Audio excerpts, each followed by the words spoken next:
Good morning, everybody. I'm really glad and very excited to be a part of this second day of deliberations on the affordable rental housing complex. And uh, Very frankly speaking, I did not expect such amazing response and curiosity, which has been expressed by the people from all around the country, and particularly from academia and also from the other stakeholders. So what I'll try and do is that, of course, I'll be answering the questions, and that will be for the most part of the discussion. But I'll just run through briefly on what I spoke about yesterday. What is the scheme? What is the philosophy? And how we, see uh, it developing as a story as we go along.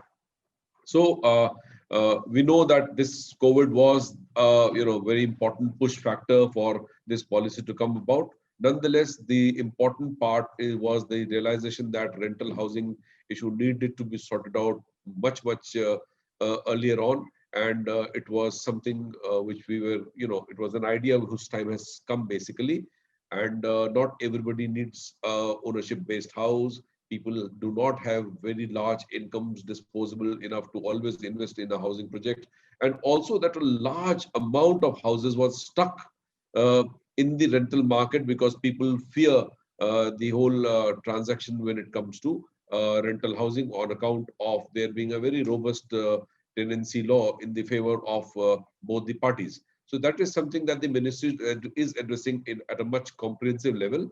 But under the Pradhan Mantri Awas Yojana, which of course is meant for the EWS, LIG, and the MIG, we thought that the migrant labor question has to be addressed because the spirit of the Prime Minister's Awas Yojana pretty much gels along with the kind of clientele that we are trying to address in the ARHC. Of course, there has to be a much more robust and an all-encompassing arrangement under the Rental Control Act or the Model Tenancy Act, as we could call it, and the ministry is working on it. So this is something that what we did, and we wanted not only the government sector but the private entity to also come, which is why two models were there.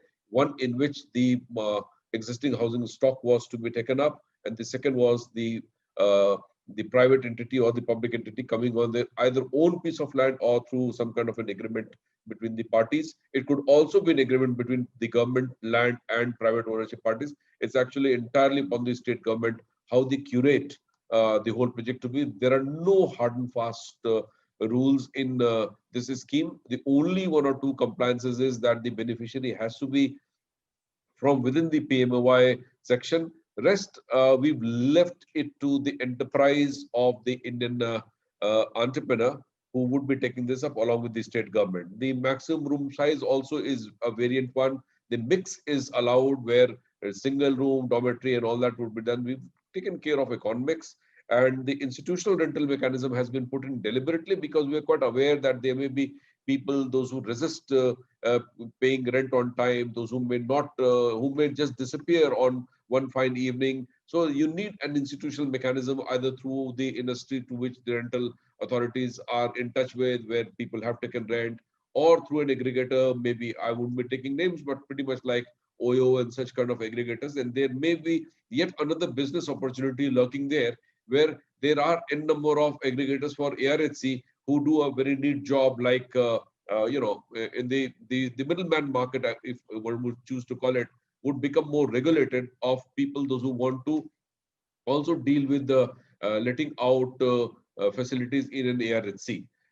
So this is about all that were the key features. Of course, this scheme was rolled out on the 31st. And as I speak, the good news is that once we look at the roadmap ahead, on the eve of the Gandhi Jayanti, we would be in a position to roll out the EOI for the projects. And the state government, certain state government have already floated their RFPs for Model 1. And the ARHC Knowledge Pack was released by the Honorable Minister, in which the EOI guidelines, FAQs are all there.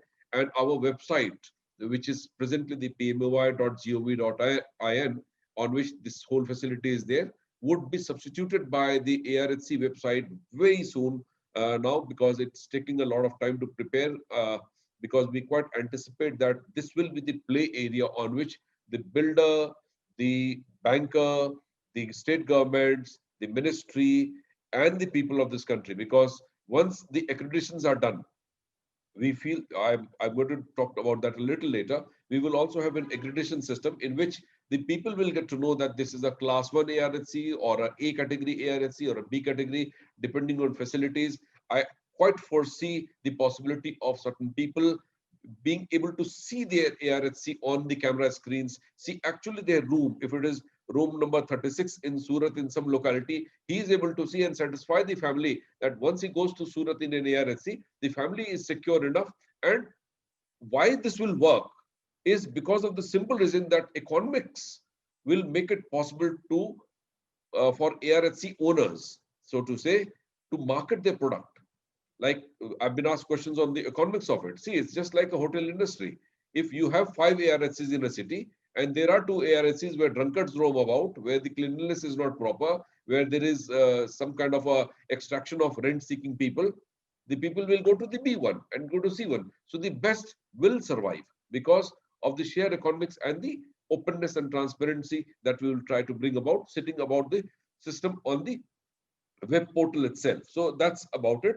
The Model 1 and Model 2, as I've told you, the Rajkot has done it. A series of consultancies are happening through you and many such organizations like Meritco and Credai. We are reaching out to builders, to bankers, and there seems to be quite a good takeoff. But yes, it is too early right now to say what the extent would be and how the people would adopt. But given the present situation and the interest, we feel that this will take on. IEC will have a huge role to play because we may be very informed as an elite or a knowledge society, but it is the workers, the students, the rickshawalas, the autowalas, the salesperson to whom we have to reach out to. So that perhaps will be a challenge in which I would like to take the help of the civil society organizations because uh, the two important segments, one is the provider and the one who's needing it, must have a platform on which they are able to interact, and it cannot always be web-based. So we quite realize the very critical role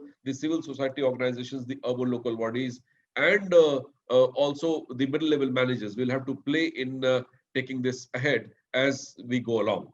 So, having stated this, now I'll try to come to the main key questions that have come and have been given. Is one of the first important questions is how to move beyond government and private sectors. So, and how to involve the civil society.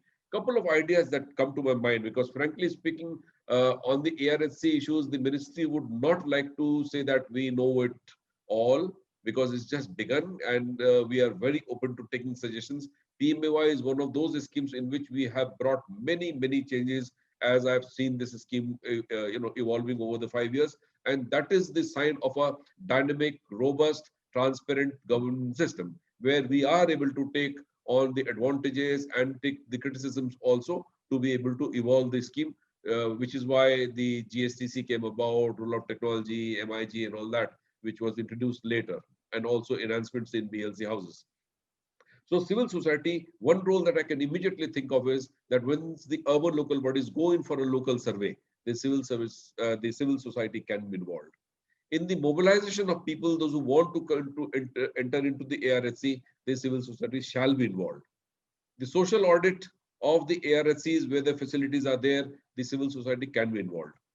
The civil society can be involved by the aggregators in making this a very robust and transparent mechanism which the ARSCs are deploying to be known to the people through the civil society again.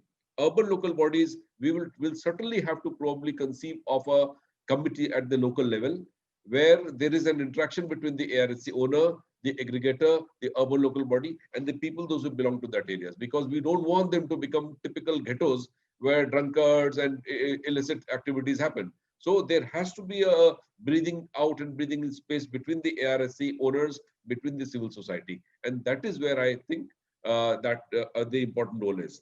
The economics on which the state government will work, what is the economics of housing support? See, I see the annual increments that we've allowed biennially for 4%. And as I told you, the best will survive. So people after the accreditation will have to put up a front where they become desirable.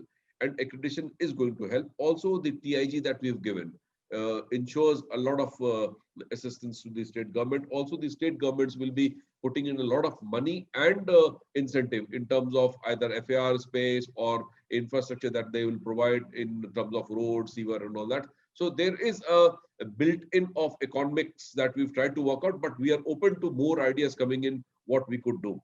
The key challenges that I think is one of the important question is, I think land will continue to be challenged because the presumption is that the private sector will come about with their land. I think its stratification and gentrification may become an issue. I can quite foresee that if the mechanism is not very robust, you have a city of Bangalore where you are getting an ARHC for just 1200 rupees and you are getting an ARHC for 7,000. And the 7,000 is the ARHC where corporate sector people and the hoi pollois and the business community are able to live in a very cushy thing by the name of ARHC.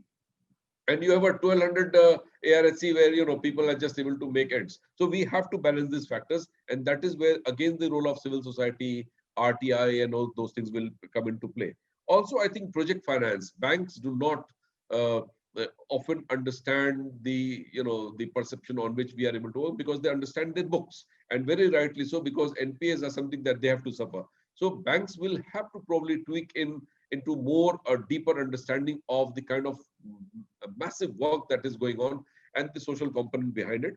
I think location and availability of land will be one of those challenges again, because invariably we do not get it up. That's fine. The capacity building mechanism, webinars, training programs, 100% sponsored training on the internet. Our ARHC, we have developed, I'm sure you have seen the whiteboard yesterday. We will be developing even more models. You sit on the website for half an hour and you are half trained. You go and visit the sites, you are almost fully trained. Plus a bit of, you have to be in the sector.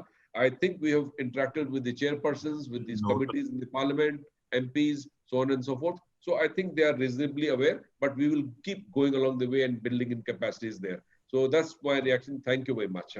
Thank you very much, sir. Thank you very much, sir. My question to you, sir, is that can we sort of think about what is the future here in terms of the overall economics of this, given the kind of pressure that will come and given the kind of demand that will come from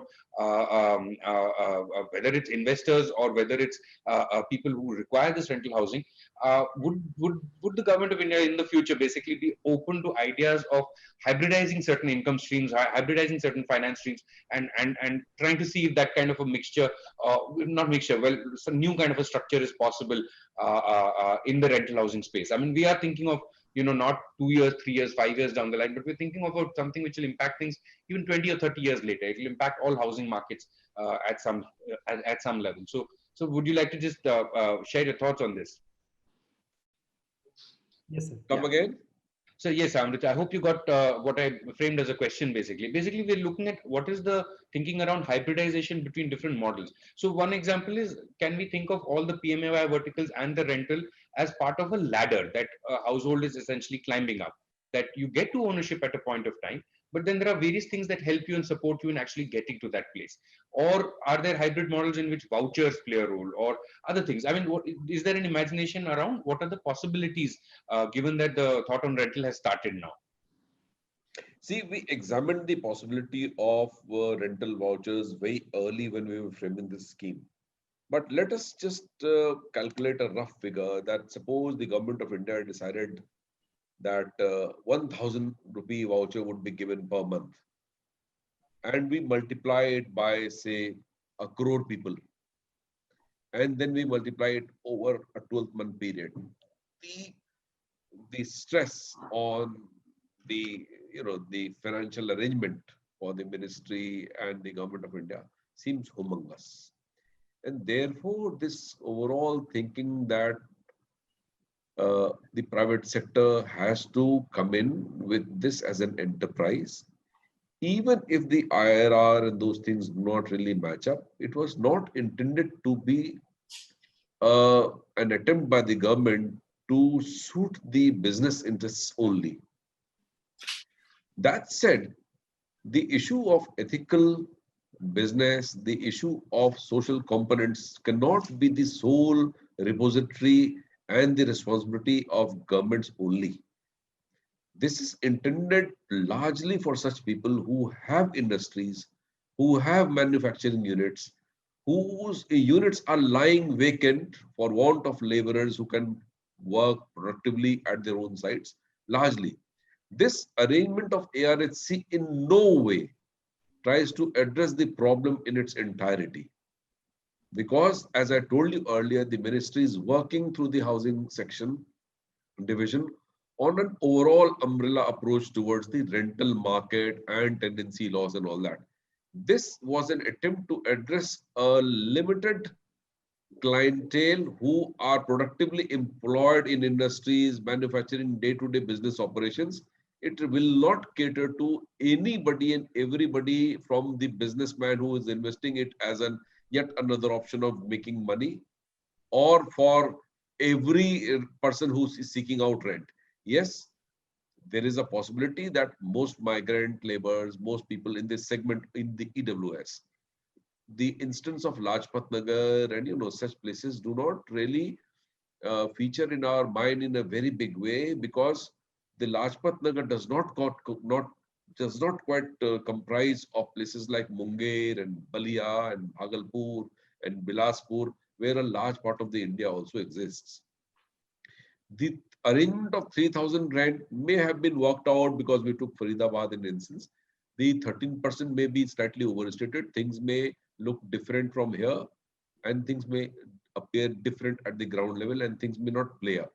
But this is a story which is unfolding. We've taken a lot of things in confidence. If this was just a government program, let me say, we would have made another 10 lakh houses. But does it suffice? Because if there are avenues that we create for the business and we are able to give them incentives and SOPs to be able to do some business reasonably, they will see a point, because it is not exactly a business proposition in the sense that somebody comes with a piece of land and is making good money and he says, oh, this is one good opportunity government of India has given. I think there is a legitimate give and take. A person who has some understanding problem of the labor, whether a unit is there, may probably find it a much better thing. And 25-year period was given because of the simple fact that we wanted to make it more and more appealing, because earlier proposition was at 20 years. After some deliberation, we came to a figure of 25 years. And I must add that state governments are the ones who have the housing as, their it is in their schedule of lists, and they are fully empowered to tweak it to the extent they deem it fit. So these are baby steps right now, and let's see how it emerges, because it brings about a paradigm shift. It makes an arrangement. Let's see how it pans out. Thank you.